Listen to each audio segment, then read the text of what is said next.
Book the Second, The Golden Thread. Summary.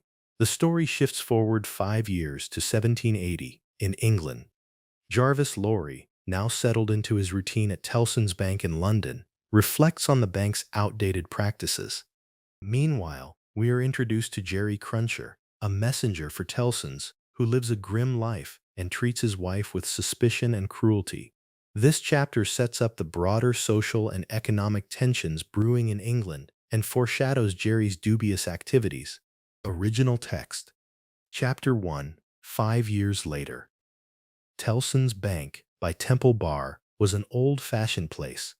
Even in the year 1780, it was very small, very dark, very ugly, very incommodious or uncomfortable.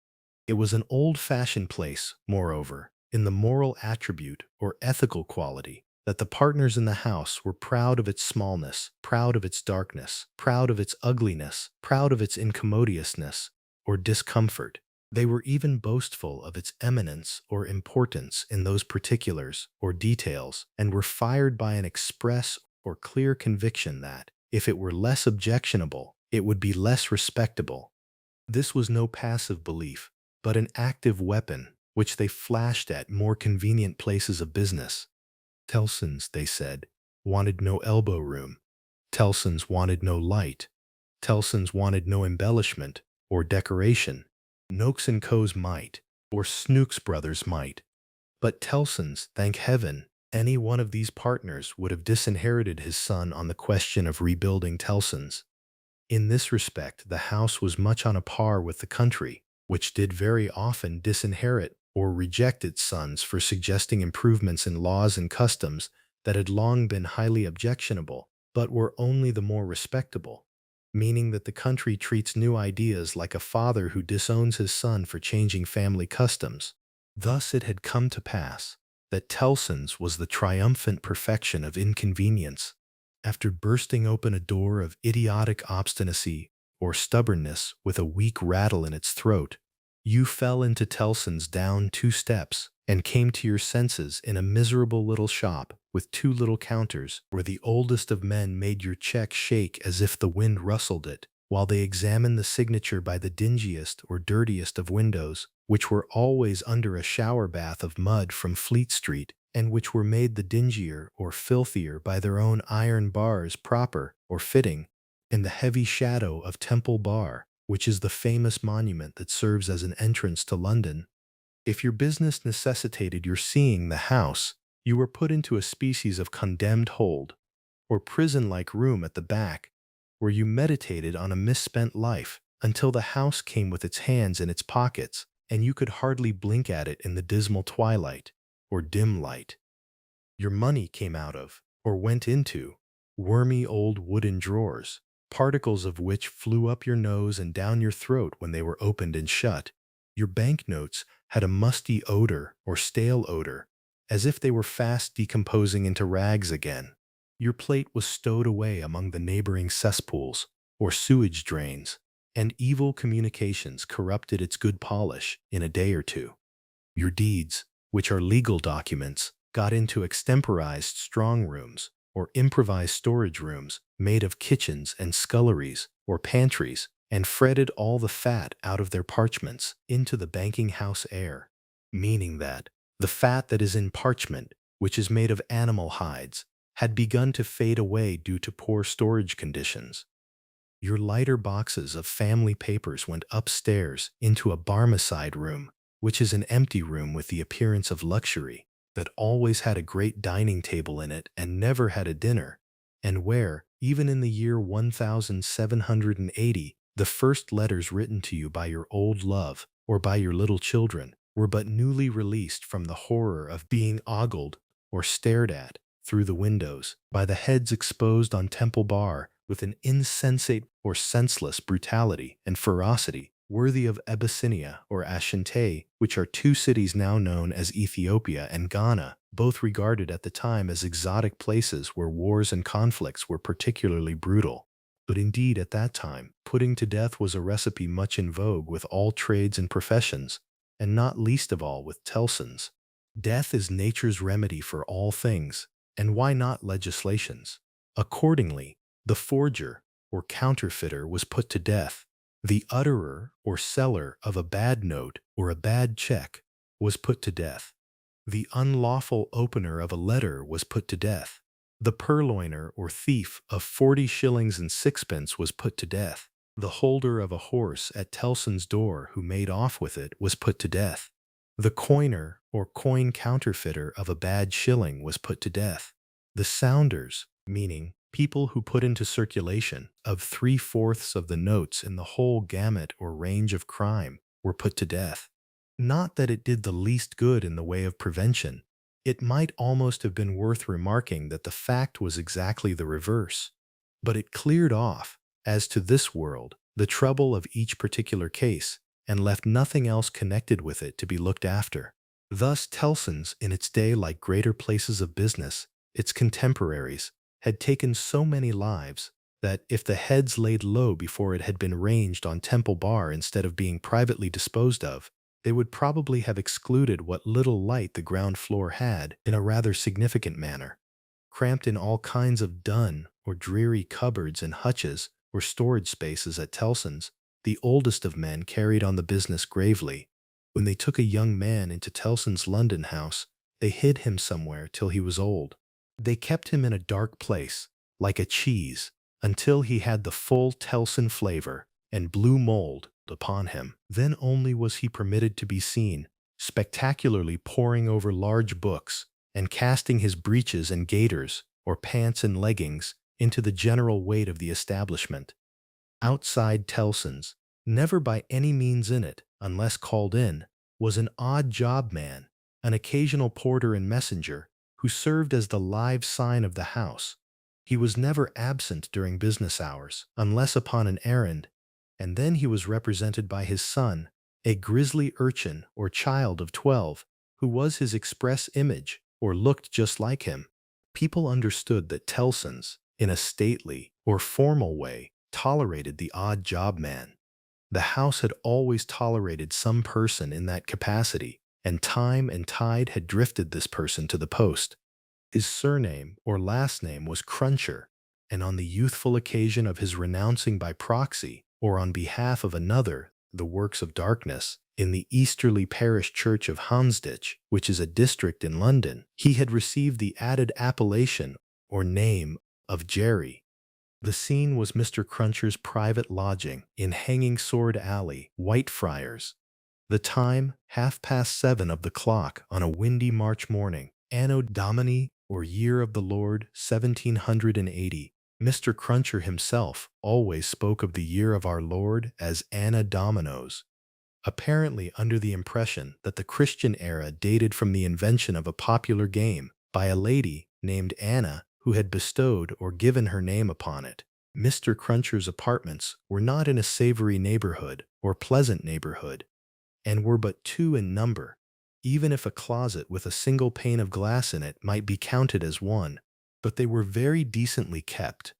Early as it was on the windy March morning, the room in which he lay abed, or in bed, was already scrubbed throughout, and between the cups and saucers arranged for breakfast, in the lumbering deal table, a very clean white cloth was spread. Mr. Cruncher reposed, or slept, under a patchwork counterpane or quilt, like a harlequin at home, which means that his quilt resembles the brightly colored costume that features a diamond pattern worn by traditional Italian comic characters known for their mischievous personalities. At first he slept heavily, but by degrees began to roll and surge in bed until he rose above the surface, with his spiky hair looking as if it must tear the sheets to ribbons, at which juncture he exclaimed, in a voice of dire exasperation, "Bust me, or blast me, if she ain't added a gin." A woman of orderly and industrious appearance rose from her knees in a corner, with sufficient haste and trepidation, or nervousness, to show that she was the person referred to.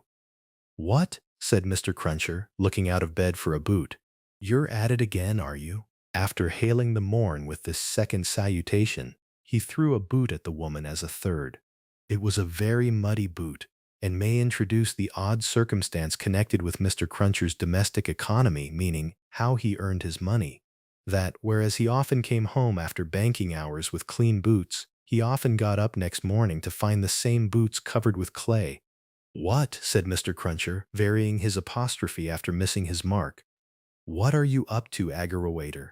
Which means aggravator or irritator. "I was only saying my prayers." "Saying your prayers? You're a nice woman. What do you mean by flopping yourself down?" Which is a term Dickens uses to describe somebody who is flopping down on his or her knees to pray, or dropping or throwing oneself into a kneeling position. "And praying again me. I was not praying against you. I was praying for you. You weren't, and if you were, I won't be took the liberty with. Here, your mother's a nice woman, young Jerry, going a praying again or against your father's prosperity. You've got a dutiful or loyal mother, you have, my son. You've got a religious mother, you have, my boy, going and flopping herself down and praying that the bread and butter may be snatched out of the mouth of her only child." Master Cruncher, who was in his shirt, took this very ill, and, turning to his mother, strongly deprecated or protested against any praying away of his personal board. "And what do you suppose, you conceited female?" said Mr. Cruncher, with unconscious inconsistency, "that the worth of your prayers may be? Name the price that you put your prayers at. They only come from the heart, Jerry. They are worth no more than that." "Worth no more than that," repeated Mr. Cruncher. "They ain't worth much then. Whether or no, I won't be prayed again or against, I tell you. I can't afford it. I'm not a-going to be made unlucky by your sneaking. If you must go flopping or praying yourself down, flop in favor of your husband and child, and not in opposition to 'em.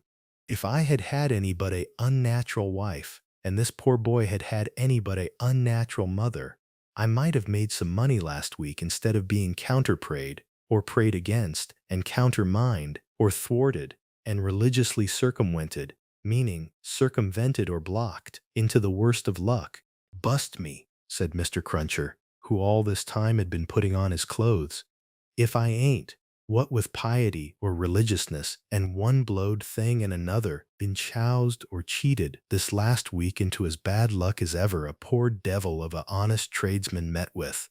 Young Jerry, dress yourself, my boy, and while I clean my boots, keep a eye upon your mother now and then, and if you see any signs of more flopping, give me a call, for, I tell you," here he addressed his wife once more, "I won't be gone again or against in this manner. I am as rickety or shaky as a hackney coach or carriage.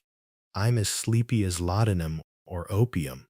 My lines is strained to that degree that I shouldn't know if it wasn't for the pain in 'em, which was me and which somebody else. Yet I'm none the better for it in pocket, meaning I'm still broke, and it's my suspicion that you've been at it from morning to night to prevent me from being the better for it in pocket, and I won't put up with it, aggravator, meaning irritator. And what do you say now?" Growling, in addition, such phrases as, "Ah, yes, you're religious too. You wouldn't put yourself in opposition to the interests of your husband and child, would you?" "Not you," and throwing off other sarcastic sparks from the whirling grindstone of his indignation or anger, Mr. Cruncher betook or turned himself to his boot cleaning and his general preparation for business. In the meantime, his son, whose head was garnished or decorated with tenderer spikes, and whose young eyes stood close by one another, as his father's did, kept the required watch upon his mother. He greatly disturbed that poor woman at intervals by darting out of his sleeping closet, where he made his toilet, with a suppressed cry of, "You are going to flop, mother, halloa, father," and, after raising this fictitious alarm, darting in again with an undutiful grin. Mr. Cruncher's temper was not at all improved when he came to his breakfast. He resented Mrs. Cruncher's saying grace with particular animosity or hostility. "Now, aggravator, what are you up to? At it again." His wife explained that she had merely asked a blessing. "Don't do it," said Mr. Cruncher, looking about, as if he rather expected to see the loaf of bread disappear under the efficacy or effectiveness of his wife's petitions or prayers. "I ain't a-going to be blessed out of house and home. I won't have my wittles, meaning victuals or food, blessed off my table. Keep still." Exceedingly red-eyed and grim, as if he had been up all night at a party which had taken anything but a convivial or friendly turn, Jerry Cruncher worried his breakfast rather than ate it, growling over it like any four-footed inmate of a menagerie or zoo. Towards 9 o'clock he smoothed his ruffled aspect or appearance, and, presenting as respectable and businesslike an exterior as he could overlay his natural self with, issued forth to the occupation of the day. It could scarcely be called a trade, in spite of his favorite description of himself as a honest tradesman. His stock consisted of a wooden stool, made out of a broken-backed chair cut down, which stool young Jerry, walking at his father's side, carried every morning to beneath the banking-house window that was nearest Temple Bar, where, with the addition of the first handful of straw that could be gleaned or gathered from any passing vehicle to keep the cold and wet from the odd-job man's feet, it formed the encampment or station for the day. On this post or position of his, Mr. Cruncher was as well known to Fleet Street and the Temple as the bar itself, and was almost as in-looking or familiar, encamped or settled at 9:15, in good time to touch his three-cornered hat to the oldest of men as they passed into Tellson's. Jerry took up his station on this windy March morning, with young Jerry standing by him, when not engaged in making forays or attacks through the bar to inflict bodily and mental injuries of an acute description on passing boys who were small enough for his amiable purpose. Father and son, extremely like each other, looking silently on at the morning traffic in Fleet Street, with their two heads as near to one another as the two eyes of each were, bore a considerable resemblance to a pair of monkeys. The resemblance was not lessened by the accidental circumstance or coincidence that the mature Jerry bit and spat out straw, while the twinkling eyes of the youthful Jerry were as restlessly watchful of him as of everything else in Fleet Street. The head of one of the regular indoor messengers attached to Tellson's establishment was put through the door, and the word was given, "Porter wanted," meaning messenger wanted. It refers to the foot messengers who used to deliver packages or messages across town at the time. "Hooray, father! Here's an early job to begin with." Having thus given his parent Godspeed, or farewell, young Jerry seated himself on the stool, entered on his reversionary interest in the straw his father had been chewing, or resumed his father's habit of chewing straw, and cogitated or thought, "Always rusty. His fingers is always rusty," muttered young Jerry. "Where does my father get all that iron rust from? He don't get no iron rust here." Thank you for joining us through this chapter of A Tale of Two Cities. If you're enjoying the story, the vocabulary lessons, and the background information that makes this classic novel more coherent, please hit that subscribe button and turn on notifications. Let's keep learning together. See you in the next chapter.